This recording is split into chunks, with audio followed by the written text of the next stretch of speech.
한다는 거는 오히려 제가 굉장히 조심스러워요.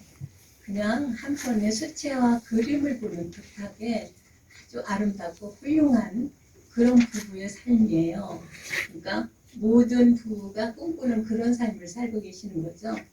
그리고 나이 드신 분들이 저런 삶을 산다는 것은 더할 수 없는 복록이라고 생각합니다.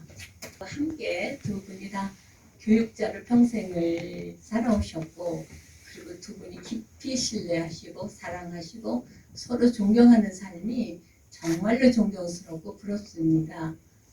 그리고 그 눈의 심령으로 장애가 있는 부인을 그렇게 헌신적으로 그 단절되어 버린 그 교육자 생활을 계속 지속할 수 있게끔 그 배려하고 도와주시는 그 남편 되시는 분은 더할 수 없는 멋진 남편이세요. 모든 여자분들이 꿈꾸는 그런 남편상이라고 저는 생각이 됩니다.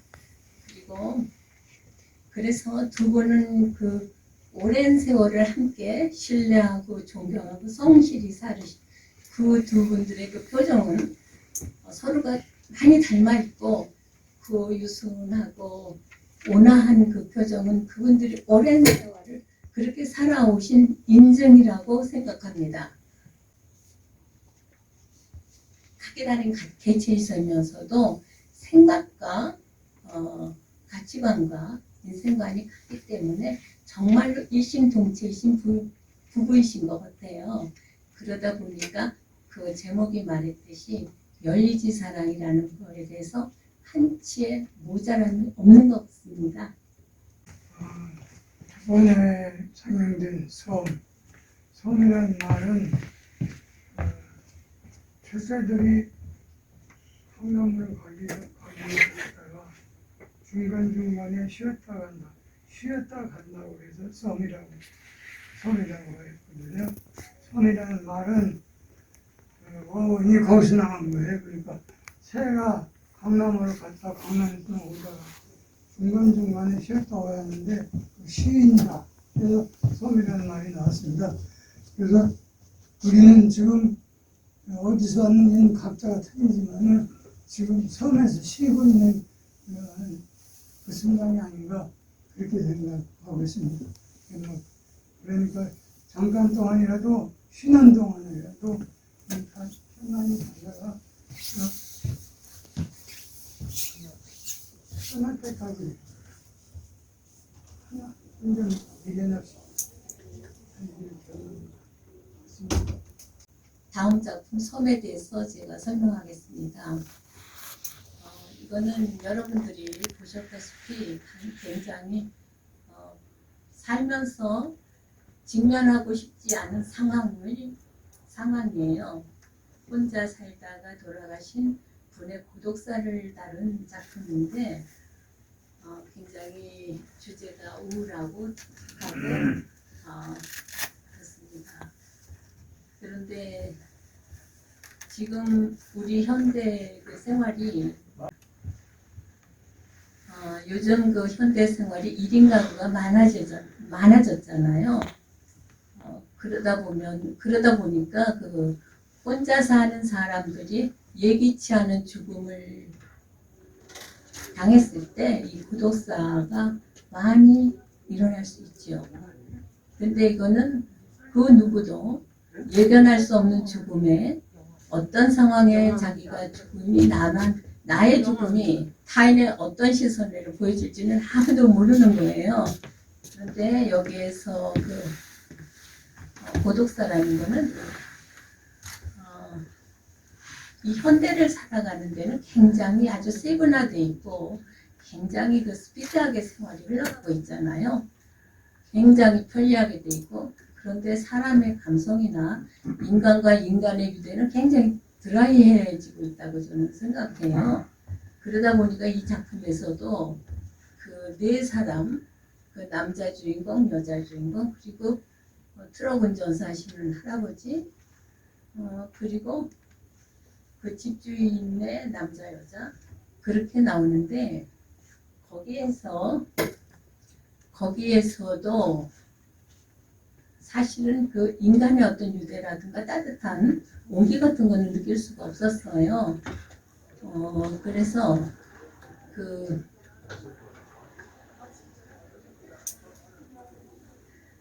여기에서 사망한 남자분은 가족으로부터 버림받았다기보다는 그 고인이 오히려 그 가족을 외면하고 산 사람이 아닐까 싶어요. 그 따님의 태도로 봤을 때 그 아버지의 죽음 앞에서 저렇게 흔들림 없이 시종일관 냉담하기는 상당히 어렵잖아요.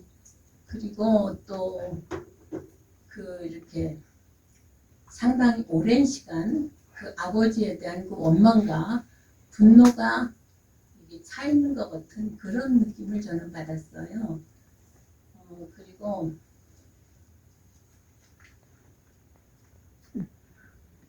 그리고 세상에 태어날 때 누구든지 출생의 탄생은 다 누구든지 새 생명에 대한 축복은 다 갖고 태어나잖아요. 그렇듯이 우리 삶이 마감을 할 때 그 죽음도 최소한의 예의와 인간의 가치와 존엄에 대한 예의는 따라야 된다고 생각을 해요. 근데 그 고독사는 전혀 아무도 모르게 혼자 생이 소멸되는 거잖아요. 그뿐만이 아니고 죽은 지 상당히 오랜 기간 동안에 방치되어 있다가 그 누군가에 의해서 발견돼서 하나의 오물이나 폐기물처럼 치워져야 하는 그런 아주 비참한 그런 마무리를 하게 되는 그런 죽음은 보는 모든 사람들을 끔찍하게 두렵고 공포스럽고 피하고 싶은 일이죠. 그런데 이 작품에서 누구도 고독사나 저런 끔찍한 죽음을 하면 안 되겠죠. 근데 예기치 않게 누구도 자기 미래에 대해서 장담할 수 없잖아요. 근데 이 작품에서 보여주듯이 여기는 그 남자 주인공도 여자 주인공도 트럭 운전사인가 할아버지도 모두가 외로운 사람들인 것 같이 그려졌어요. 그래서 그 남자 주인공도 일을 마치고 집에 들어가서 혼자 맥주를 마시면서 무료한 시간을 보내는 그 외로움, 그리고 여자 주인공도 또한 그런 것 같아요. 그리고 그 트럭 운전사의 할아버지도 그렇고 일이 끝나서 혼자의 어떤 그 무료함을 달래기 위해서 그 남자 주인공한테 같이 맥주라도 한잔 하자는 그 제의하는 거라든가 그런 걸로 봤을 때 그 현대인의 외로움, 서로의 관계 맺기를 거부하는 듯한 그런 거를 그렇게 저는 느꼈어요. 그런데 결국은 인간이 살면서 사람 간의 유대와 소통이 없으면 결국은 많은 사람 속에서도 섬처럼 고립되고 외롭게 살 수밖에 없잖아요. 그리고 그렇게 살다 보면은 누구든지 고독사 될 수밖에 없죠. 그래서 그런 고독사를 피하기 위해서는 평소에 많은 사람과 유대하고 사람과의 관계를 소중히 하고 그리고 자기 자신에 대해서 귀하게 생각하고 대접을 하는 그런 삶을 살아야 되겠다고 생각합니다. 작품의 두 섬하고서 이제 열리지 부부의 사랑이라 이건 정말 상반된 이 이미지가 있는 것 같고요. 그 다음에 이제 섬이라고 하는 거하고 열리지 사랑 이거는 장르에서도 또 좀 다르죠. 하나는 이제 단편 드라마고 하나는 다큐 형식으로 되어 있고 그래서 이제 크게 나눠서 이러는데 아마 아까 저기 먼저 말씀하셨던 어르신 얘기가 이제 섬이라는 것은 철새나무에 가다가 쉬는 쪽에 이런 게 섬이었다 그러는데 사실 오늘 이 작품에 대해서는 이 섬이라는 뜻은 굉장히 외롭고 고독한 그런 존재라는 거 그런 것을 표현하기 위해서 등장하는 사람들이 전부 다 편한 사람이 없잖아요. 집주인도 마찬가지고 옆에 이웃 주민도 마찬가지고 전부 다 힘들게 사는 그러한 모습들을 통해서 아마 감독은 우리가 지금 이렇게 살고 있는 것도 상당히 행복이라고 생각하면 행복을 느낄 수 있다 하는 걸 좀 강조하지 않았겠나. 너무나 이제 어려운 부분 쪽으로 이야기는 좀 됐지만은 결국엔 그걸 통해서 내 스스로가 지금 현재 굉장히 행복하는 것을 느낄 수도 있다 하는 걸 아마 상대적으로 좀 표현하기 위해서 이렇게 한 작품 같고요. 엘리지 사랑에 대해서는 사실 저도 이거 보면서 상당히 좀 부러움을 많이 느꼈습니다. 여러분 정상적인 부부들도 서로들 이렇게 사랑하고 배려해주고 하기가 좀 어려운데 특히 부인이 불구가 됐을 때 이런 헌신적인 사랑을 보여줬다는 거는 거꾸로 또 이걸 제작했던 감독은 이렇게 행복하게 사는 게 좋지 않겠냐. 여러분들도 좀 이런 식으로 특히 남자들이 여성, 자기 배우자한테 좀 헌신하면서 이렇게 아름답게 살면 어떻겠냐 하는 그런 이미지를 좀 보여준 것 같아서 극과 극의 작품인 것 같아서 대조돼서 아주 상당히 즐거웠습니다. 네, 감사합니다. 분께서 아주 좋은 설명을 해주신 덕분에 더 잘 이해하게 되고요. 하나 추가하고 싶다면은 그런 게 있는 것 같습니다. 성을 통해서 드러나고 있는 외로운 존재의 노인들. 그 노인들이 이 작품에서 뭐 자칫 잘못 보면은 돌아가신 분이 그렇게 살아왔으니까 그렇게 죽어가는 거 아니겠느냐 해서 그렇게 치부해 버릴 수도 있겠지만은 그렇다면은 그것은 한 개인의 국한된 일로 끝나고 말게 되는데 사실은 뜻은 그것으로 끝날 수 없는 문제가 있다는 거죠. 그것은 뭐냐면 사실상 그 돌아가신 그분만이 아니라 그분 가족들도 그렇고 또 우리 주변에 있는 모든 사람들이 서로 인간관계를 맺어가고 하는 것에 대해서 아주 불편함을 느끼고 거북하게 생각을 해서 그걸 자꾸 회피하려고 하는 그런 경향이 있어요. 그것을 어디에서 볼 수 있느냐 하면 유품 정리사에서도 그게 발견이 되고 또 집주인한테도 그게 발견이 되고 트럭 운전수에 대해서도 그렇고 모든 등장인물 모든 사람들이 하나같이 외롭지 않은 사람들이 없다는 것이죠. 그렇다고 하면은 돌아가신 분도 결과적으로 당신이 돌아가실 때 그 주변에 있던 사람들이 전부 섬처럼 그렇게 모여 살고 있는 사람들의 집단이 아닐까.